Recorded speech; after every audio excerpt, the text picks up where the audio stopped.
तुमच्या गोंगाटाचा स्पर्धकांवरती माननीय राज्यपाल राजभवन मुंबई यांनी आपल्याला महाराष्ट्रातल्या लोककला, आपल्याकडे 24 महाराष्ट्र स्टेट पब्लिक युनिव्हर्सिटी आहेत, सार्वजनिक विद्यापीठ आहेत, त्यामधल्या सगळे हे जे विद्यार्थी कल्याणाचे विभाग आहेत ते आपल्याकडे महाराष्ट्र लोककला अकादमी अशी एक जबाबदारी सोपवली।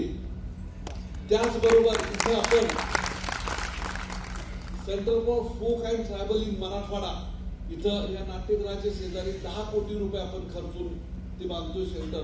तिथं 300 कॅपॅसिटी सभागृह आहेत, तिथं क्लासेस आहेत, तिथं विविध लोककलांचं, अगदी आदिवासी कलांचं सगळ्यांचं संकलन करणार आहोत आणि त्याचा तुम्हाला सध्याच्या तरुण कलाकारांना खूप उपयोग होईल। साधारण 1 वर्षभरात हे आपलं सेंटर सुरू होईल।